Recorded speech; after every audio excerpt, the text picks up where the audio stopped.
North Atlantic Alliance reconnaissance aircraft and warships cruising close to Russia's borders have become commonplace. Along with military hardware redeployment and large-scale exercises, NATO has also developed its offensive capability near the Russian borders.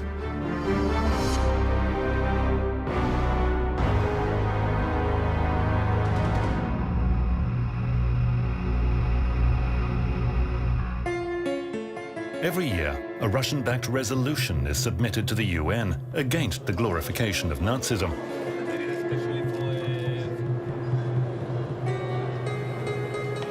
The outcome is always the same. The US votes against it, and in recent years with Ukrainian backing. Typically, the EU abstains.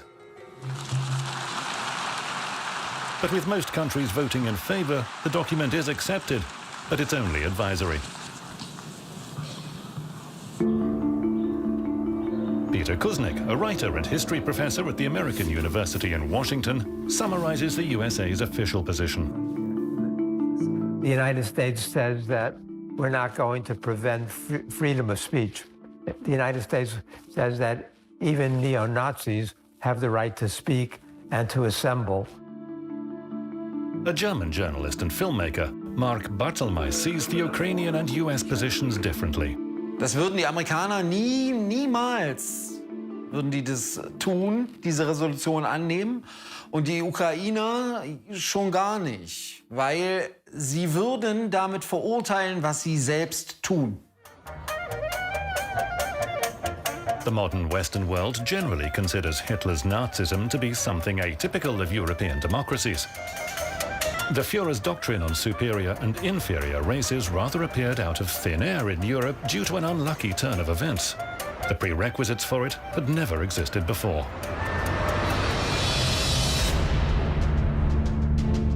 But here's the pre-World War map. The UK had colonies in Africa, India, China, the Commonwealth of Australia, Asia, North and South America. France had captured half of Africa and half of Indochina. Belgium possessed Congo. Germany had colonies in Africa, Asia, South America, and Oceania. Italy established colonies in Somalia, Ethiopia, Libya, and Eritrea. There were Spanish colonies in South America and Africa. Portugal occupied colonies several times its own size and population. The USA also kept up with the Europeans. And so, by the early 20th century, most of the world was divided between a few colonial nations. What was going on in the colonies is well known and documented. Millions of ruined lives, slavery, ruthless and remorseless exploitation. A former British diplomat, professor of political ideas and author, William Mallinson has studied Europe's colonial system and the reason for its rise and fall. Only one main thing is important for Nazism, internationally speaking, and that is that nations or that states that are allowed to do anything are the master races. And then you have the minor nations who are the slaves. For the Europeans, the slaves were Indians, Africans. For Hitler, they were Jews, Gypsies, and Slavs. Nazism is truly convenient. It's a cynical justification for wiping out so-called inferior races and shamelessly robbing them at the same time. Long before the Third Reich appeared, Nazism had been common in the West.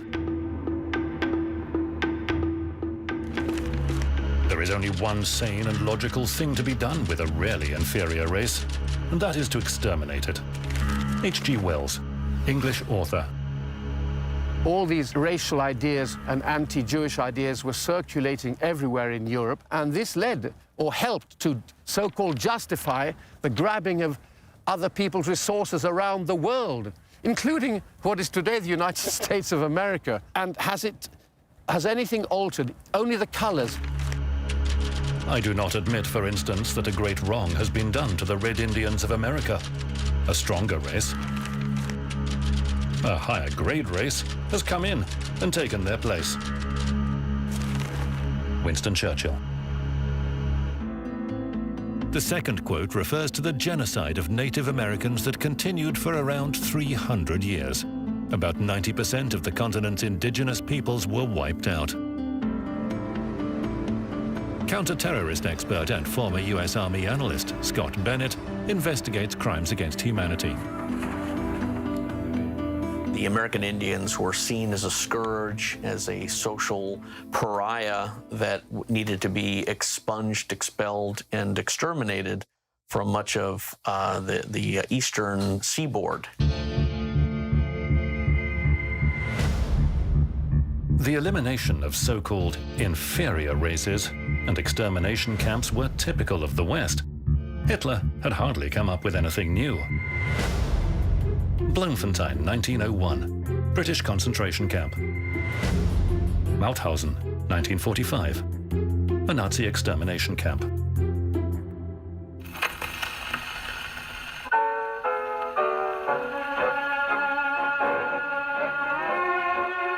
The Western world did fairly well, living off exploiting its colonies. The British Empire was extremely profitable for the British. The French tried to copy.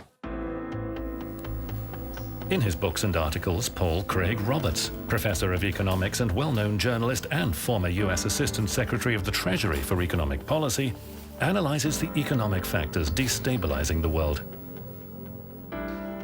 I don't think that we can attribute European colonialism to anything other than money-making.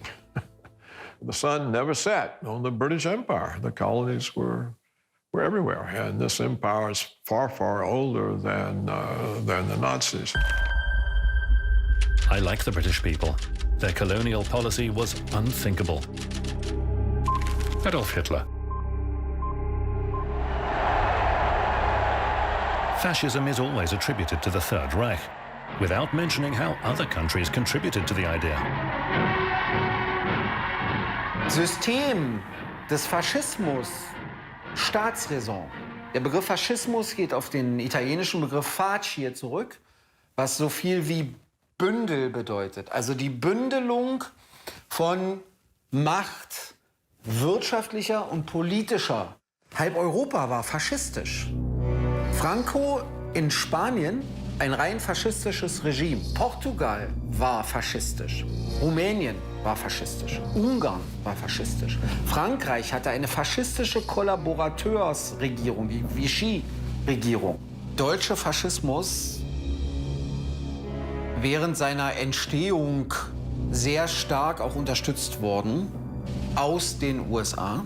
Finanziert, gefördert hat Hitler oder wurde Hitler vom nationalen und internationalen Kapital. In his books, Anton Letzer, a history professor, gives a thorough analysis of the reasons that brought Germany to war. Die deutsche Industrie, vor allem die deutsche Rüstungsindustrie, wurde aufgebaut mit Hilfe der amerikanischen Monopole. A lot of elements in Britain and France and the United States were pro-fascist, sympathetic to Hitler and to Mussolini. American business was in bed with the Nazis throughout most of the 30s and into the early 40s. The Standard Oil Company sent crude oil to the Germans on a monthly basis and collaborated with IG Farben, the conglomerate that produced the Zyklon B gas used against people sent into the gas chambers. About half of Wehrmacht vehicles were produced by Opel, which was owned by the American company General Motors before 1940. Ford supplied the German army with motor cars and crude rubber.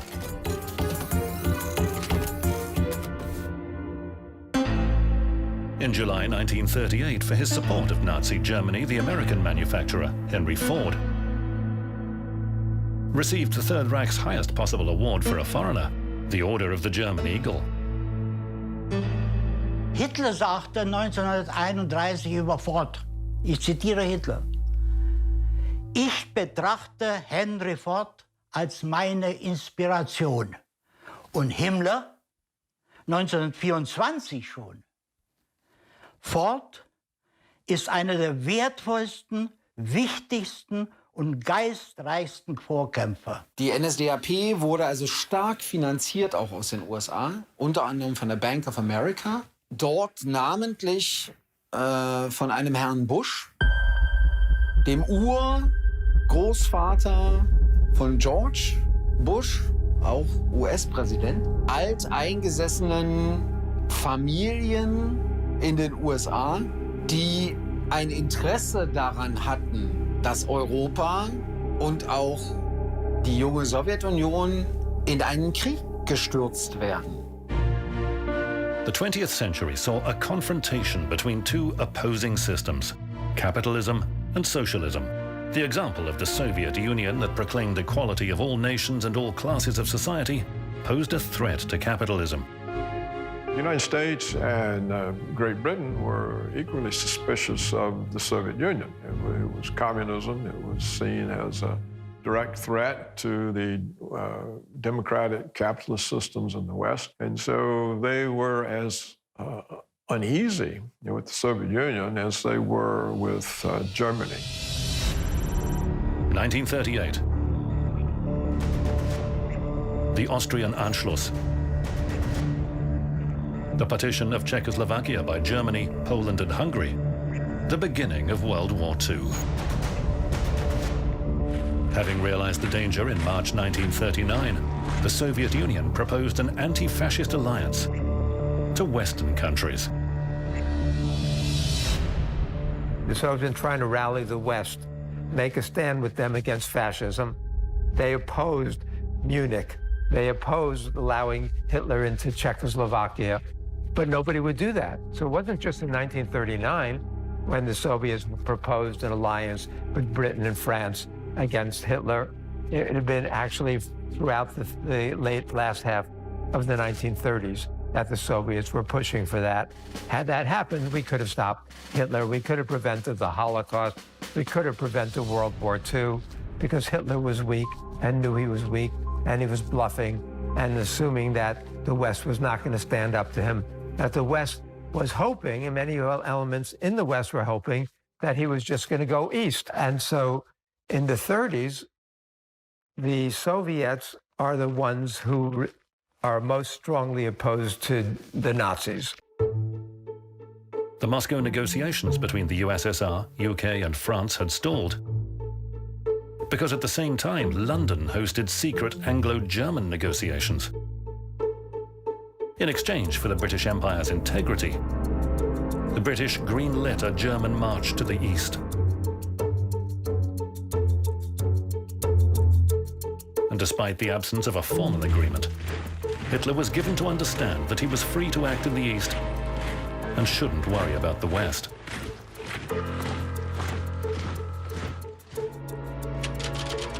When we speak of new territory in Europe today, we must principally think of Russia. That colossal empire in the east is ripe for dissolution. Adolf Hitler, Mein Kampf. Hitler makes clear in Mein Kampf in 1925 that the real goal is to take over Ukraine and going to the east against the Soviet Union. That was always Hitler's real goal. And the Europeans understood that in some ways. Poland, too, was preparing to invade the USSR with Hitler.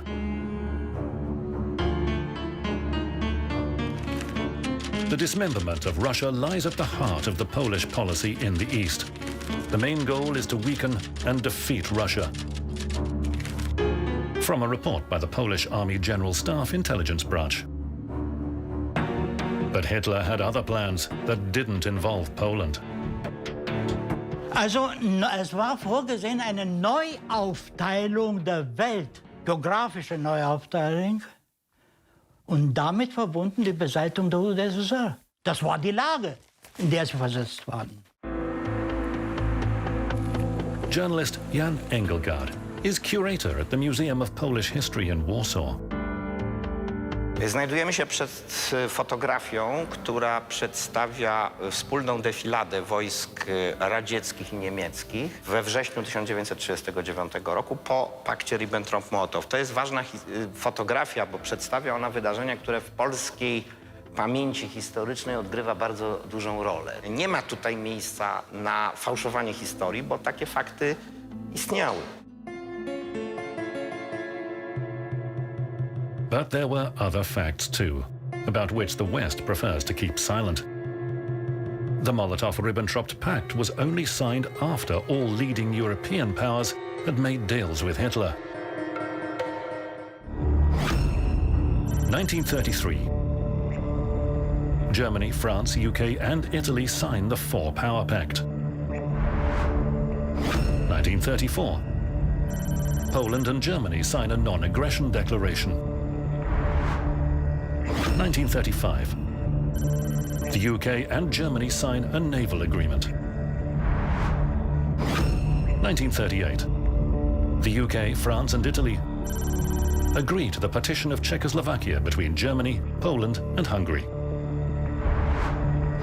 1939. Latvia and Estonia sign non-aggression pacts with Germany. Es war klar, dass ein Angriff von Deutschland drohte. Und wenn die Sowjetunion nicht bestimmte Maßnahmen ergriffen hätte zu diesem Zeitpunkt, dann wäre das einfach fahrlässig gewesen, auch dem eigenen Volk gegenüber, wenn ein aggressiver Gegner an den Grenzen steht und dort ganze Armeen auffährt. Here's what well-known American author Dean Henderson thinks of past events. Poland and Hungary invaded Czechoslovakia before Hitler invaded Poland because Poland and Hungary were working already with the Nazis, and France and England basically threw Czechoslovakia under the bus. And they don't really want us to remember that part, you see, but they just abandoned them. And again, if it hadn't been for Stalin coming on the Eastern Front, they would abandon a lot more people in Eastern Europe as well. However, on September the 19th, 2019, the European Parliament adopted a resolution stating that it was Germany and the USSR that paved the way for World War II. Warum die EU-Kommission das macht? Ich denke, da sind auch wieder Interessengruppen, gerade aus dem Baltikum und auch aus Polen, die ganz stark dort Lobbyismus betreiben. Aber es sind extreme nationalistische Kräfte.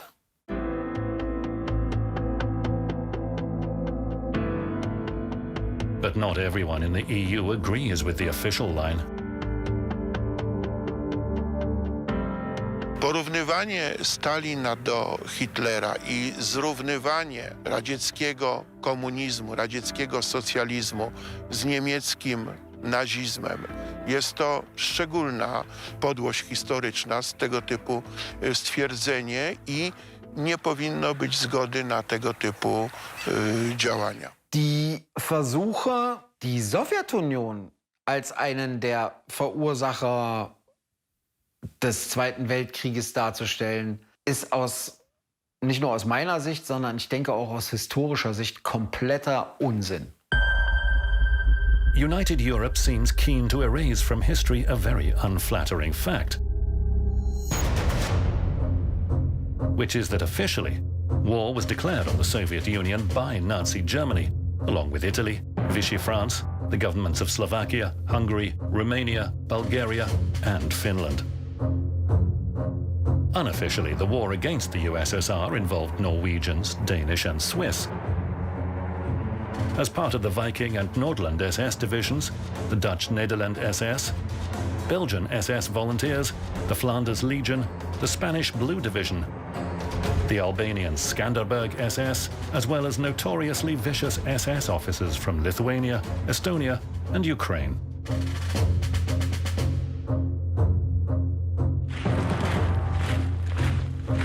Almost all of Europe, led by Nazi Germany, took part in the slaughter of Soviet nationals, first and foremost Slavic people. Denn Hitler wurde an die Macht gebracht. Und zwar weil Hitler derjenige war, der die aggressivste Politik versprach, mit der man die Welt neu aufteilen konnte.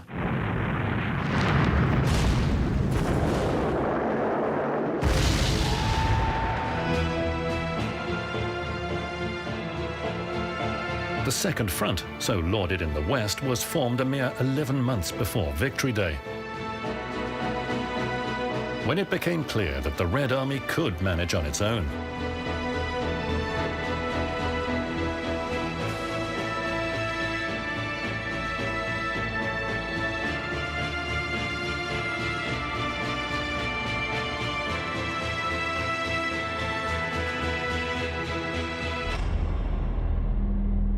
Throughout most of the war, the Americans and the British were confronting 10 German divisions between us, while the Soviets were confronting more than 200 German divisions by themselves.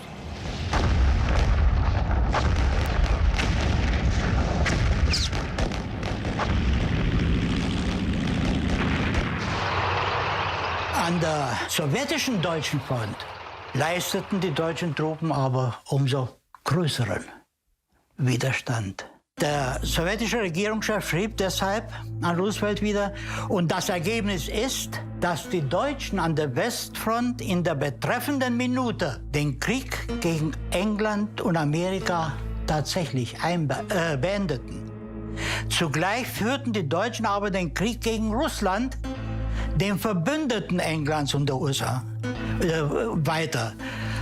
Aber auch vom politischen Gesichtspunkt ist es ein Verrat. Vom moralischen Gesichtspunkt gar nicht zu sprechen.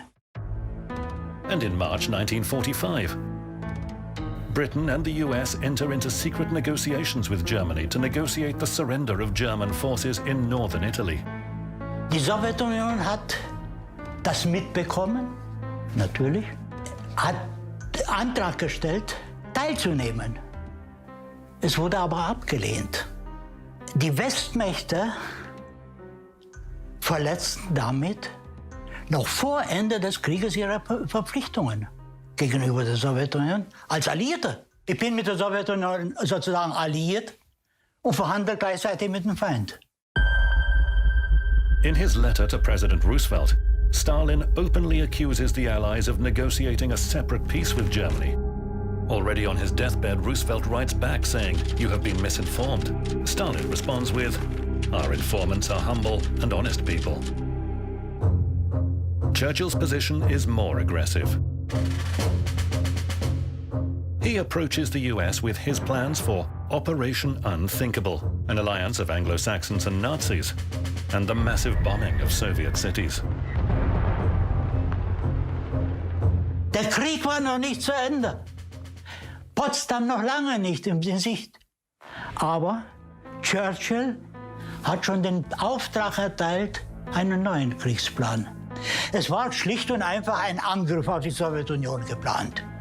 Und man wollte dabei 100.000 gerade besiegte Soldaten der deutschen Wehrmacht. Das zu charakterisieren, dürfte jedem Denkenden eigentlich überlassen bleiben. Es ist einfach unehrlich. I get up every morning and pray that Stalin is alive and well. Only Stalin can save the world. Winston Churchill. Once the world was saved, Churchill changed his mind. Any attempt by the Soviets to compete against the Anglo-Saxons had to be quashed forever. The USSR has to be eliminated immediately. General George S. Patton, commander of the US Third Army, demands that the troops do not stop at the Elbe, but move on towards Stalingrad. On June 29, 1945, Stalin, who already knows about the operation, orders Marshal Zhukov to move troops to combat positions in the west. It is now clear to the Allies that a surprise attack is no longer possible. Wenn Churchill bekanntlich die deutschen Kriegsgefangenen sozusagen mobilisiert hat gegen Deutschland erneut die Waffen sozusagen gegen die Sowjetunion damals zu richten, in Norddeutschland. Und er zur Potsdamer Konferenz kommt, Stalin ihn fragt, ja, was ist denn das? Ist da was da? Was macht ihr da? Und Churchill sagt, ja, da bin ich nicht informiert, da muss ich mich informieren. Dieses Doppelspiel eigentlich der Westmächte. That's enough. We're no longer interested in a union with the Russians, so we don't have to abide by the agreements with them. We need to make the Yalta Accords non-existent. Harry Truman.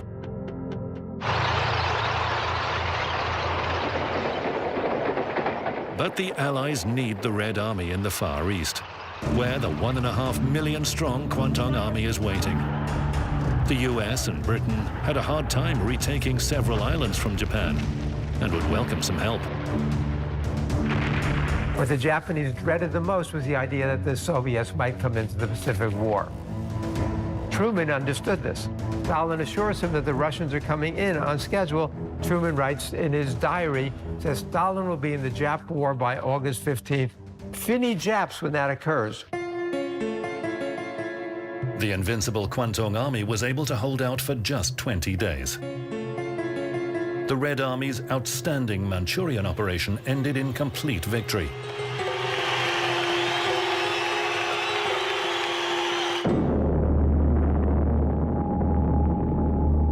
Even though there were no military reasons for it, Hiroshima and Nagasaki were bombed. The bomb was not actually dropped on Japan. It was dropped on the Soviet Union as a warning of what was going to happen to the Soviets if they interfered with America's post-war plan. On November the 3rd, 1945, just a month after the war ended, the US Joint Chiefs of Staff receive report number 329. Select 20 targets to attack in the Soviet Union with nuclear bombs. The time was right, as the USSR was devastated by war. The United States lost about 400,000 people, and the Brits lost less than the Americans did, and the Soviets suffered 27 million deaths.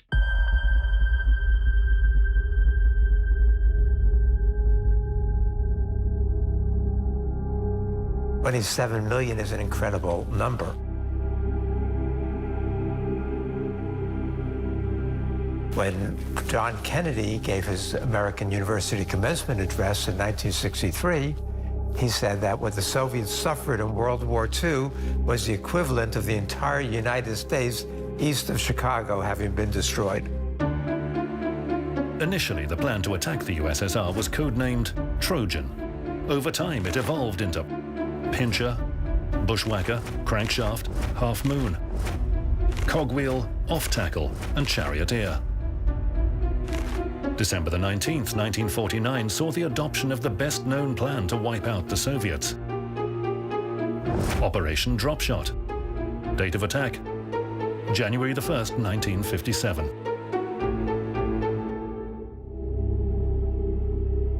The plan outlined the complete annihilation of the USSR under the democratic guise of liberating the nations from communism. But those very nations would be wiped out along with communism.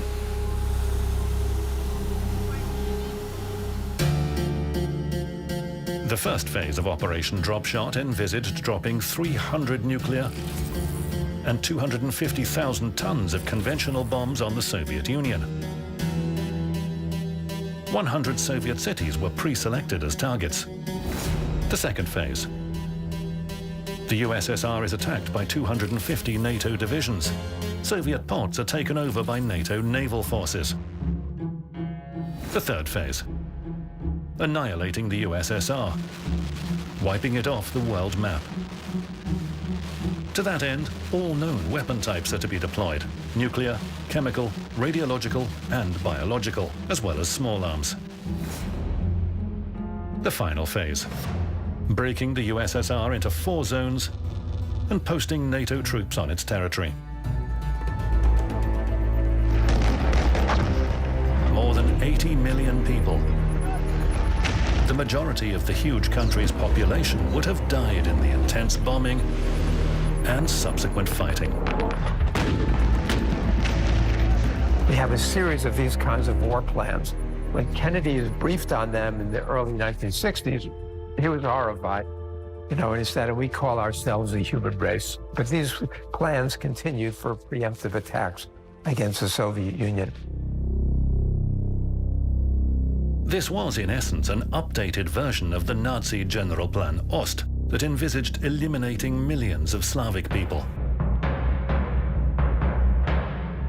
And as in World War II, when much of Europe stood united against the USSR, the US planned to muster all NATO nations under the aegis of Operation Dropshot. In 1949, though, the Soviets acquired their own nuclear weapons. So any plan to annihilate the USSR had to be postponed indefinitely. But the idea remained the same. The United States had to be seen as the only major player in the international arena. Anyone who thought otherwise had to be wiped from the earth.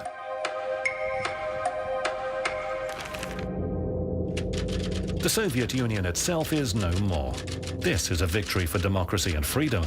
These events clearly serve our national interest. George Bush. Zusammenbruch der Sowjetunion, eigentlich wie eine Art Filetstück auf dem silbernen Tablett lag und man musste sich nur noch bedienen an diesem Land und an seinen Ressourcen. Wenn man sich anschaut, was in den 90ern in Russland passiert ist, also der komplette Plünderung dieses Landes.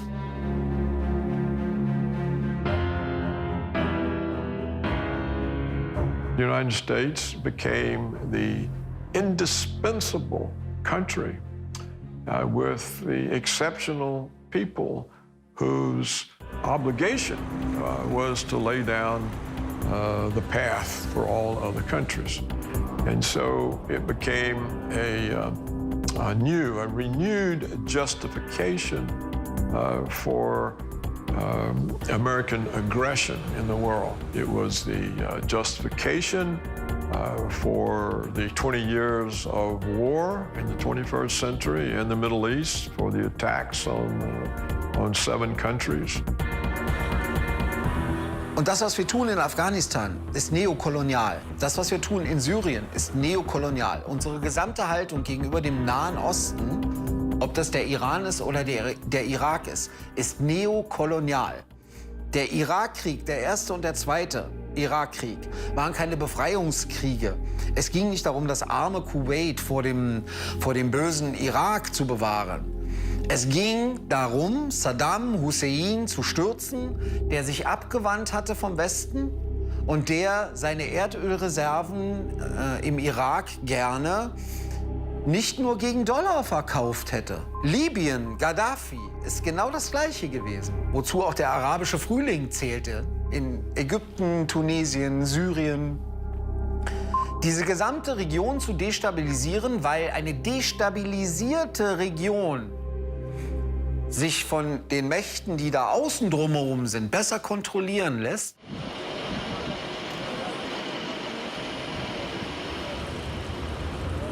The reason U.S. hegemony is so dangerous is it denies the sovereignty of other countries.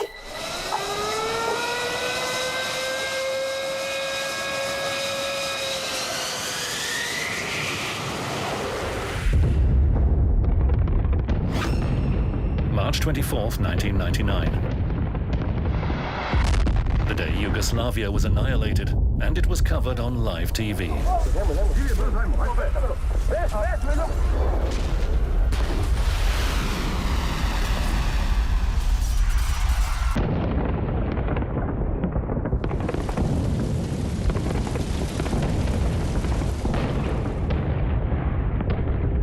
Lawyer Srđan Aleksić and General Božidar Djelić witnessed the events and still remember those terrible days.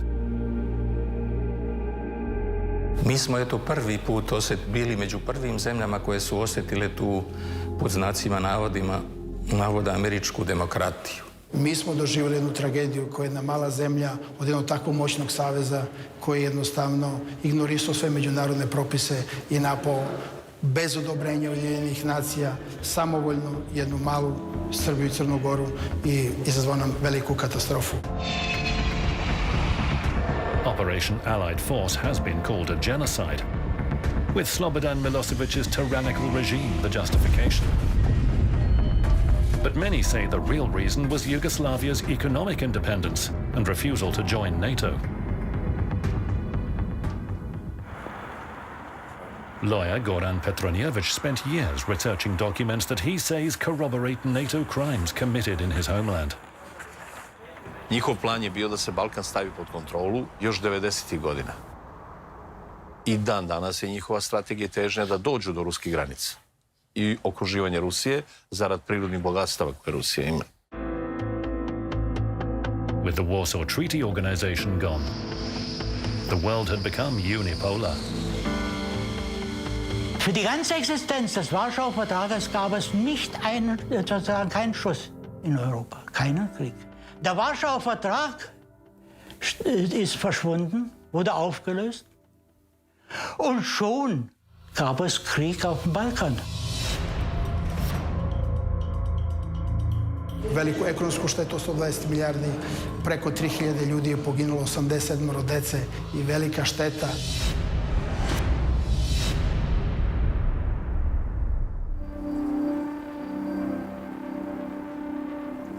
In autumn 2000, the district court in Belgrade hears a case against those who gave orders for Yugoslavia to be bombed.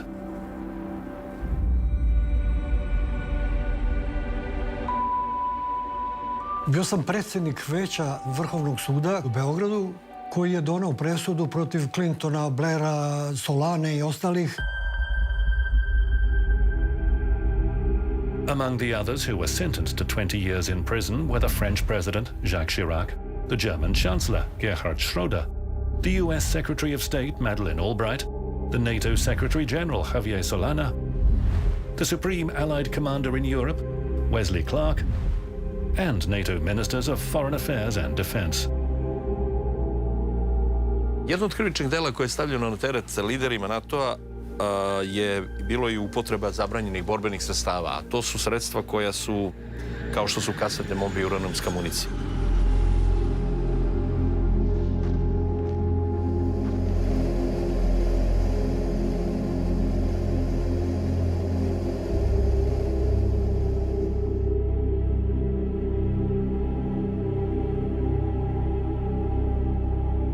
I veliki broj ljudi je kao posljedica oboljevanja, malignih oboljenja koje je dobio od dejstva osiromašenog uranijuma. I ja sam se 10 godina posle bombardovanja praktično razboleo i doktori su utvrdili da tumori koje sam operisao su nastali kao posljedica osiromašenog uranijuma. Ja sam imao priliku da u Briselu postavim pitanje Wesliju Clarku, komandantu NATO-a. Ja sam ga nazvao planetarnim zločincem, jer on to i jest.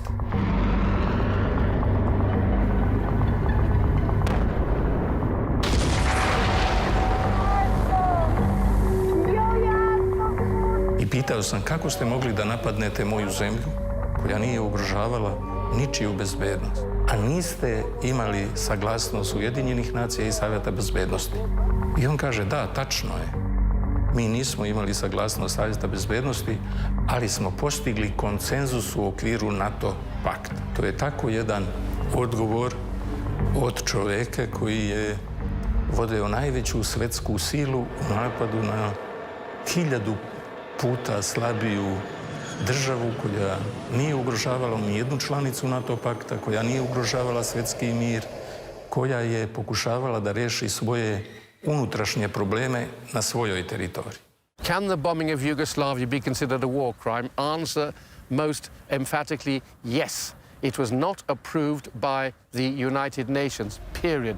It was a NATO operation. It was an illegal NATO operation. They killed over 2,000 innocent civilians and, frankly, innocent soldiers who hadn't declared war on anybody.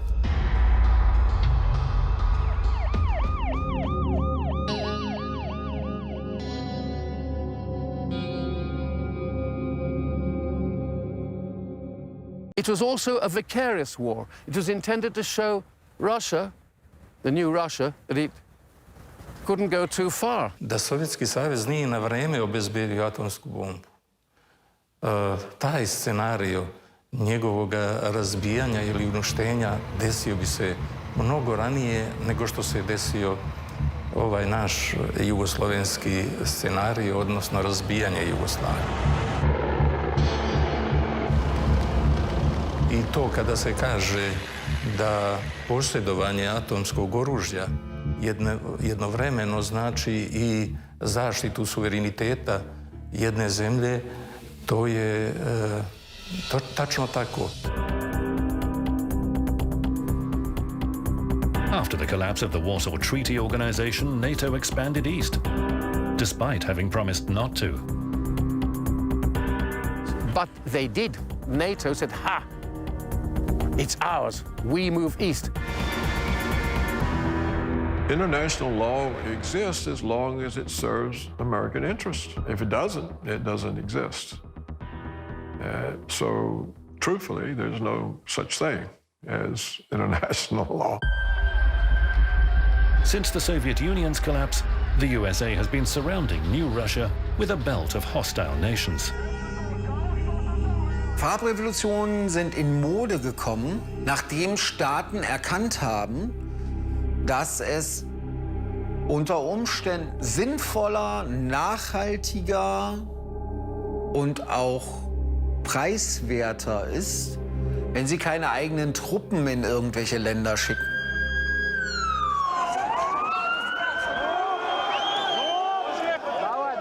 The color revolutions is a strategy to overthrow these regimes, install puppets, and that are there from that point forward are very susceptible to influence. Kyrgyzstan, Georgia, and Ukraine, these countries were targeted by the George H.W. Bush, or George W. Bush, the senior vice president of Ronald Reagan, and bribed with hundreds of millions of dollars.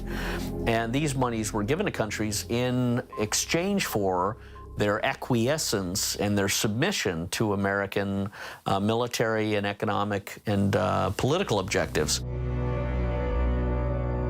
A ring of NATO military bases is being formed around Russia. The US and NATO have over 600 military bases worldwide. Russia has just 18. But the West still claims that Russia has aggressive intent. By turning the Russians, the Soviets, into this dangerous boogeyman that wants to take over the world.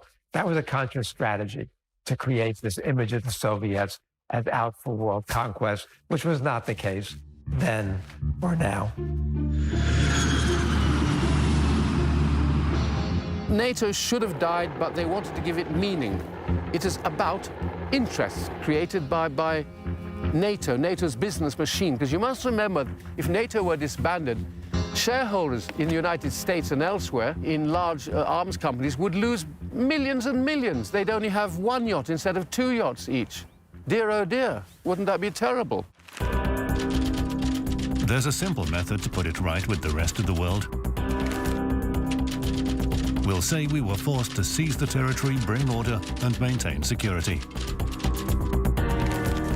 Adolf Hitler.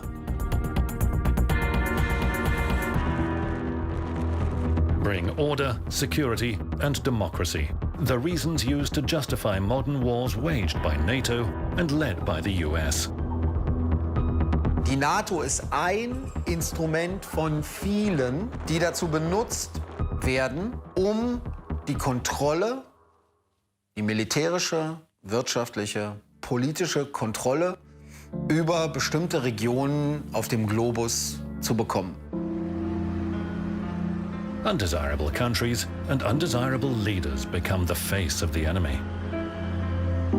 Und Kriege kann man nur führen, wenn man seinem eigenen Volk einen Feind präsentiert. Das heißt, Russland wird wieder zum Feind gemacht. Die Ablehnung des russischen Impfstoffs, die Sanktionen gegen Russland aufgrund der angeblichen Annexion der Krim und des Engagements im Donbass, Die Politik im Bereich Nawalny oder Skripal, ja, Novichok und all diese Dinge sind nur dafür da, um ein Feindbild aufzubauen und aufrechtzuerhalten. Um nichts anderes geht's. Das ist alles Bestandteil von meiner Ansicht nach sogar Kriegsvorbereitung. Dass im Falle einer Konfrontation der Westen genau weiß, wer sein Feind ist. Mark Barthelmay is one of the few journalists who has spoken the truth about events in Ukraine.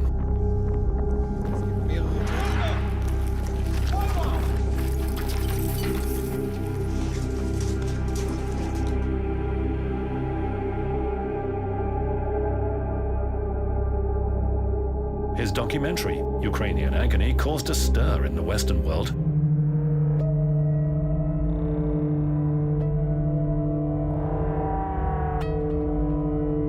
Это фашисты, это не люди, которым нет прощения. Эти фашисты, украинские фашисты. Also die Situation in der Ukraine findet de facto in der Berichterstattung ja überhaupt nicht statt im Moment.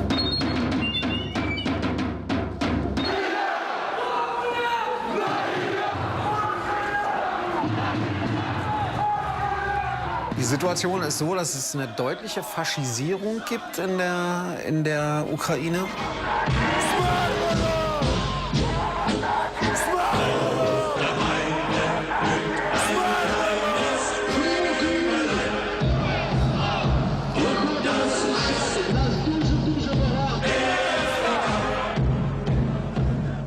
Sie bewegt sich in eine Richtung, die Europa eigentlich nicht wahrnehmen möchte.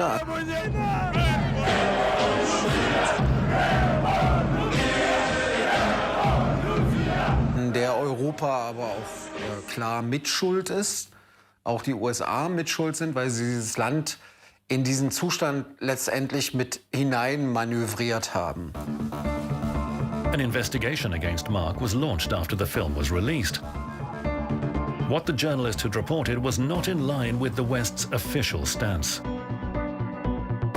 Es gab Ermittlungsverfahren auch gegen mich. Der deutsche Inlandsgeheimdienst hat sich dann mit mir beschäftigt, das ist der Verfassungsschutz. Ich hatte also nicht mehr die Möglichkeit, wie ich es vorher getan habe, hier für Zeitungen oder auch Sender zu arbeiten. Ich wurde also dann als russischer Propagandist, der dann auf der Payroll, also auf der Gehaltsliste des Kremls stand, hier dargestellt. Insofern hat dieser Film schon mein Leben ziemlich stark verändert. Aber ich bereue ihn immer noch nicht.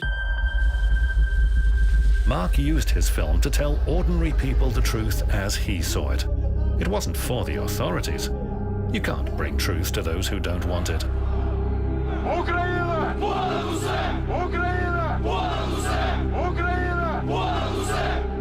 Clearly, whether or not the Bandera people are reviving Nazism is of no concern whatsoever to the United States or NATO.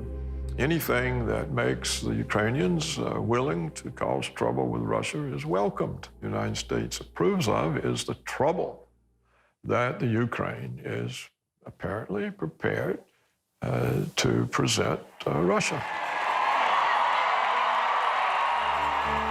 American politicians don't see eye to eye on many issues, but there is something on which they always agree. America is exceptional.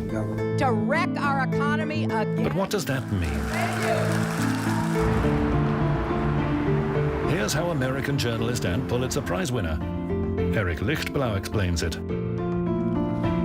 Americans, Barack Obama and others, have had a concept of American exceptionalism, which I think means living to a higher moral ideal based on democracy and freedom and human rights. And that's just simply untrue.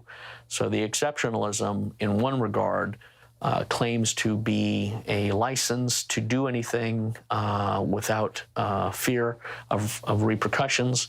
It's also an indicator to the world that the exceptionalism that America uses in its international war planning is one of the greatest threats to the populations of different nations.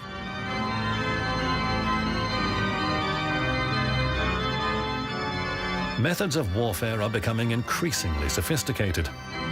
New tactics have arrived to replace the colonial conquests of the past.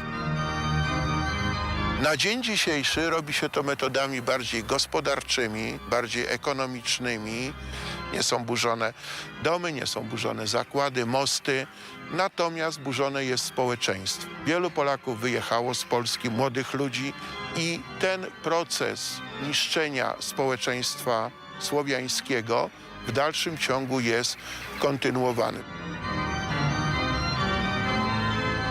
EU als Europäische Union ist gar nicht so ein friedliches Konstrukt, wie man immer denkt, sondern es ist ein Konstrukt, das auf wirtschaftlicher, fiskalischer Kontrolle und damit auch politischer Kontrolle aufgebaut ist. For example, Germany and France, to a lesser extent, are exploiting the weaker members of the European Union, Greece and Croatia, anywhere where Germany can make big business. That is a form of exploitation. Can the Greek economy be considered ruined by the European Union? Yes, it was ruined by the European Union. It's surrealistic. When you look now at how many Greeks have left the country, it's an embarrassment. How many young people have left the country? It's an embarrassment.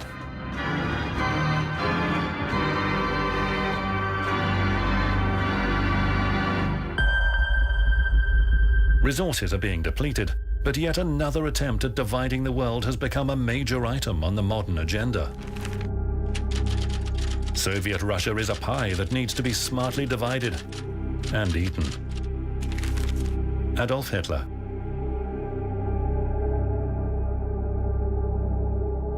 Russia is still a huge pie, and it's at the forefront of Western thoughts. Der Kapitalismus muss Märkte kontrollieren, muss Ressourcen kontrollieren. Wenn er das nicht kann, um dann Zugriff auf unabhängige, souveräne Regionen, Staaten zu bekommen, muss man zu härteren Mitteln greifen, die bis hin zum Krieg gehen.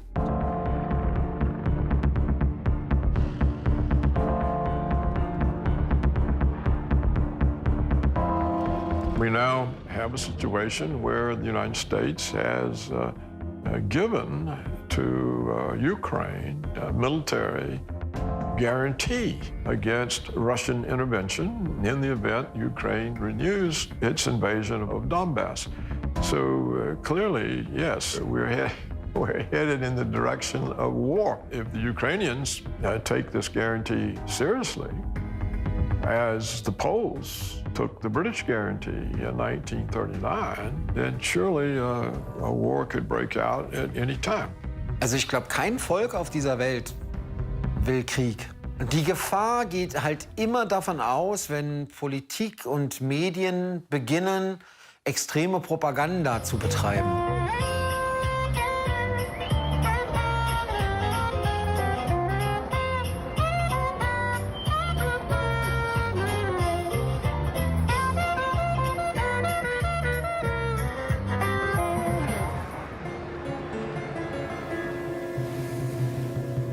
No, regular Americans do not want to fight. Regular Americans are fed up with the war machine. War is business, and business is good. And that is the reality of what we're facing, which is fascism.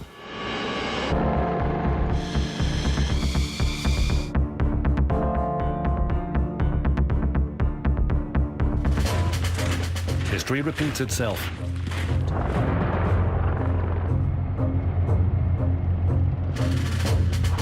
Just like in 1941, when Hitler and his European accomplices massed their army on the Soviet border, the NATO alliance, led by the United States, is gathering near Russia's border.